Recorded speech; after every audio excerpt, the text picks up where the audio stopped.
Assalamualaikum dan salam sejahtera. Terima kasih kerana memilih channel ini.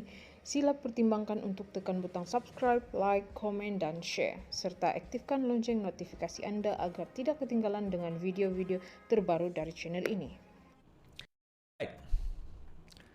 Pemimpin MIC PKR bertikam lidah isu roboh kuil lebih 100 tahun. Timbalan Presiden MIC M. Saravanan menyifatkan langkah Perdana Menteri melantik naib Presiden PKR K. Saraswati sebagai Timbalan Menteri Perpaduan ketika rombakan Kabinet sebelum ini sebagai kesilapan besar. Saraswati pula meminta MIC itu agar duduk tepi dan tidak perlu sibuk dalam urusan kerajaan perpaduan. Demikian pertikaman lidah dua ahli politik ini berhubung tindakan sebuah syarikat hartanah merobohkan sebuah kuil berusia lebih 100 tahun di kampung railway di Sentul Pasar Kuala Lumpur baru-baru ini. Semuanya bermula apabila syarikat itu setelah mendapat perintah mahkamah meminta pihak kuil Arul Migu Nagaman berpindah dari memberi ruang kepada pembinaan projek Pangsapuri 21 tingkat yang kini giat berjalan. Kedua-dua pihak kemudian mengadakan rundingan namun difahamkan gagal mencapai kata sepakat. Pada 18 Disember, pihak syarikat telah memulakan proses perobohan namun ia tidak dapat diteruskan apabila pemimpin MIC tempatan campur tangan. Ketika itu, Setiausaha Eksekutif MIC AK Ramalingam melawat ke lokasi dan menyatakan rasa terkejut dan kecewa dengan tindakan perobohan. Ramalingam juga mendakwa tindakan syarikat itu tidak adil kerana menurutnya rundingan masih berjalan dengan pihak pengurusan kuil. Dia turut mempersoalkan ketiadaan wakil kerajaan ketika perobohan dibuat. Bagaimanapun, Saraswati dalam satu majlis di Seremban pada hari ini mendakwa kegagalan dua timbalan Menteri Wilayah Persekutuan Pentadbiran sebelum ini iaitu Saravanan sendiri 2008-2013 dan J. Logan Balamohan 2013-18 adalah punca kuil itu tidak dapat diselamatkan.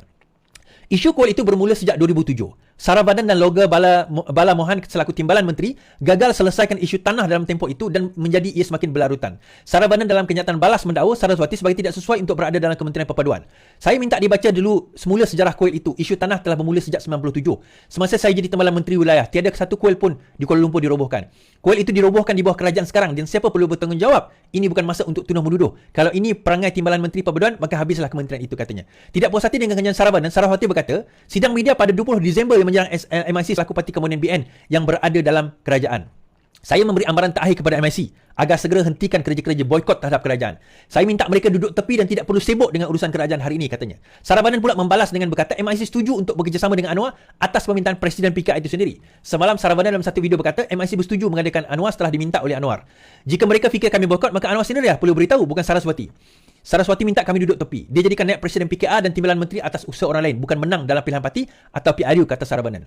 Perseteruan antara Saravanan dan Saraswati memang sudah diketahui. Ia bermula sejak krisis politik MIC yang menyaksikan pertemuan mendiang Sami Value ketika itu Presiden dengan timbalannya mendiang S. Subrahmanyam. Saravanan adalah penyokong kuat Sami Value, sementara Saraswati adalah penasihat undang-undang Jabatan Malaysia Nanban yang berpihak kepada Subrahmanyam ketika itu.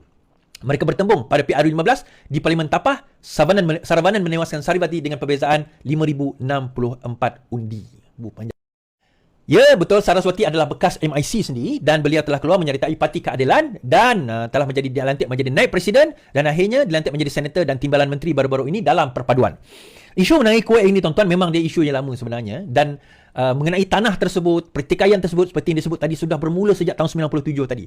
Mahkamah telah menentukan dan keputusan itu telah didapati sebelum ini lagi. Now, saya tak nak dwell into the detail of the matters, kan. Mahkamah telah menentukan, perintah itu telah dikeluarkan sebelum itu, cuma berlaku rundingan. So bagaimana dan saya tidak mahu menyentuh daripada segi aspek agama dan sebagainya, kepercayaan, itu masing-masing punya kepercayaan. Tetapi undang-undangnya ada di situ dan kerajaan sekarang bagi saya MIC tak adil untuk menyalahkan kerajaan sekarang kerana itu keputusan mahkamah, bukan keputusan kerajaan. So bila kita minta kerajaan campur tangan, seolah-olah kita kata kerajaan kena campur tangan keputusan mahkamah. Adakah kita nak kerajaan campur tangan ke tak nak campur tangan dengan keputusan mahkamah? That is the question. Itu soalan dia. Jadi benda ini yang patut MIC kena pertimbangkan terlebih dahulu dan macam kata Saraswati lah. Bukan sebab dia orang PKR saya bela dia. Nah, sewaktu dia jadi timbalan menteri sebelum ini, pada tahun 2008, apa yang telah dilakukan terhadap isu kuil tersebut? Kerana pertikaian tentang isu kuil tersebut bukan baru berlaku semalam. Dia berlaku dah sekian lama, tuan-tuan. Dah puluhan tahun dah perkara ini berlaku dan nampak gayanya sewaktu dia menjadi timbalan menteri pada zaman Barisan Nasional Memerintah, seolah-olah tidak ada apa yang dilakukan. Seolah-olah. Well, leave it to that. Dan itu saya baca berita saja, jangan marah saya. Okey.